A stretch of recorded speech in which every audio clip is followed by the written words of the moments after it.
Welcome back to the Patrick Regan Show. Here on the Beacon of Hope for a nation riding out the storms at sea, the Libertarian Lighthouse Radio Network, along with our friends here at News Talk 98.7 WOKI. Boy, we play some good music on this show. You just won't hear this on any show, any other show, that is. You always hear it on this one. Real quick here, we wrapped up that last segment before I could get to this. We have some audio from the press conferences that were detailing the government shutdown from both the president and he had a press conference, and then the Republican leadership had a press conference, otherwise known on this show as the Republican establishment. So first off, here was what the president had to say about all this. Now, I have to warn you before I play this. Some of you might get a little irritated listening to him, but I stress patience, okay? Just don't give in to the rhetoric. Just listen to the clip. This is the clip from President Obama's press conference. I think it was the other day. I don't have a date on it, but I think it was the other day when he gave that press conference. Here we go.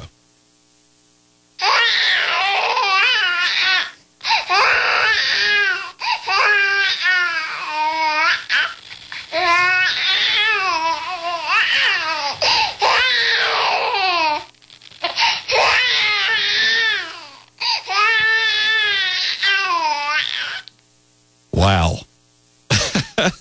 Some really controversial statements being made there. After listening to that tirade, I'm not so sure I should play the Republican side of this or not. We just had the president speaking on that first clip. This next clip, it has a few of the Republicans, and they're all kind of trying to chime in.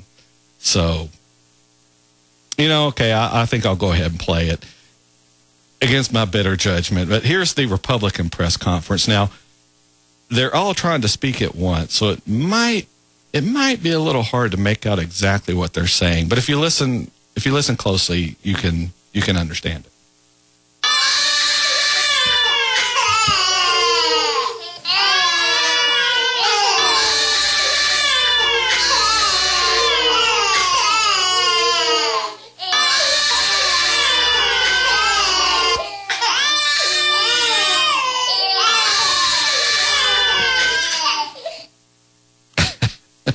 So there you go. Yeah, there are your elected people in Washington making their statements about the government shutdown. Here in the real world, though, life goes on. Hey, speaking of which, I wanted to get to this story real quick. It's about Honor Air. And they have still been making flights to Washington to take veterans up to see the war memorials. Well, one of the things the government was doing to trip them up, other than trying to barricade an outdoor memorial, was not opening the bathrooms located at the site. Now, some private citizens heard about the problem and donated the money to have some porta potties set up at the memorial. But yesterday, day before yesterday, really, the park police turned the truck away. Now, for the administration, this isn't any surprise, and it really isn't the point I want to make. What I wanted to point out is that private citizens stepped up to supply the porta potties. Heck, they're even trying to mow the lawns and pick up the trash over there. This demonstrates what I've been talking about all these many years. Private citizens and charities will always fill a legitimate need in this country. All of this screaming about how if government doesn't take care of the so-called poor, they'll starve and die. I'll let you in a little secret that everyone already knows. A lot of people on government aid aren't poor. Now, there's people with less money than others. You see that no matter what. There's people who have nicer things than others. But they aren't just that many poor people. Poor people meaning underweight, thin, malnourished people. If you're overweight, you really aren't poor.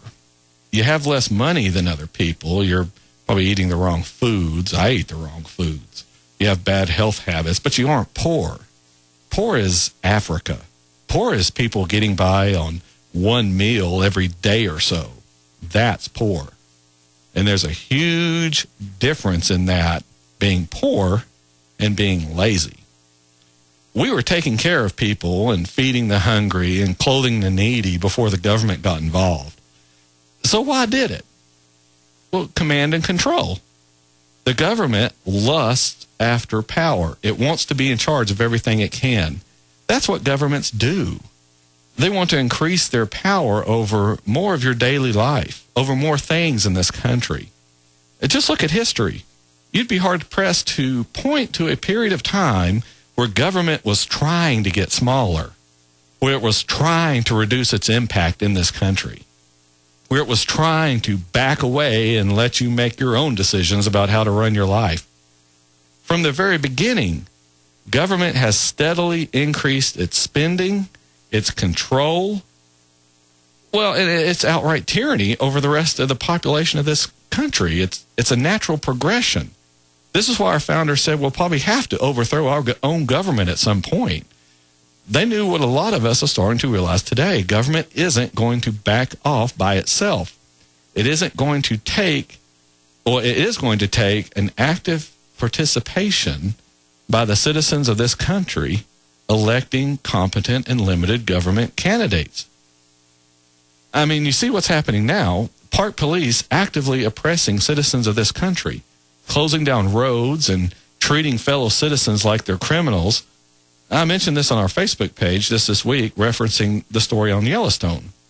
And if you haven't heard it, this Massachusetts woman says she and her fellow tour group members were locked under armed guard inside the Yellowstone National Park Hotel during their visit. And what happened was the incident unfolded October 1st. I'm looking at the story here.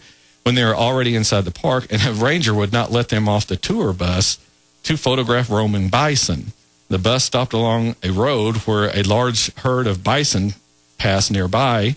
These senior citizens filed out to take photos, and almost immediately an armed ranger came by and ordered them to get back in, saying they couldn't, quote, recreate. So the seniors got back on the bus and went to the Old Faithful Inn, and pretty much they were held there. The Park Service locked the doors and said they couldn't go visit Old Faithful, the geyser, because everything was shut down. And one of the Park Service people, this wasn't in this instance, but over in North Carolina, I believe, he had said that he disagrees with what's happening. He said it's, quote, disgusting because they've been instructed to make life as difficult for people as we can. So he thinks it's disgusting. He doesn't agree with violating these people's rights, yet he does it anyway. So these park police are treating their fellow citizens this way. How many of them voted for Obama? And how many didn't? Yet they all followed orders to deny American citizens their rights, actively doing it. This park official knows what they're doing is wrong, yet they're still doing it, still violating the rights of their fellow citizens. Yeah, just go ahead and slide that rail car door shut on those Jews. This is what we've been addressing on this show all along. People ask, how throughout history can citizens participate in the oppression of their fellow citizens? I've said it before, but it bears repeating. This isn't about Republicans versus Democrats. It's about government versus the people. I'm sure some of those park rangers didn't vote for Obama, but they'll still enforce his policies that oppress others. If you take one thing away from this government shutdown, or slim down, or whatever you want to call it, if you take one thing away, it should be this: we don't need all this government in our lives. Not just federal, but state and local as well. We have way too much government in this country. Way too many people wanting to impose their will on others. I think you should live this way, so I'm going to use government to make you. I think you should act in a certain way, so I'm going to use government to make you. The reason they make these arguments for government is, as I mentioned, power and control. Okay, we're up on the half-hour break. Wow, already here on the Patrick Regan Show. This is how fast this show goes by. Hey, when we come back, hey, we'll talk about those bitter clingers in government. Right after these messages from my lovely sponsors. Don't miss us next segment.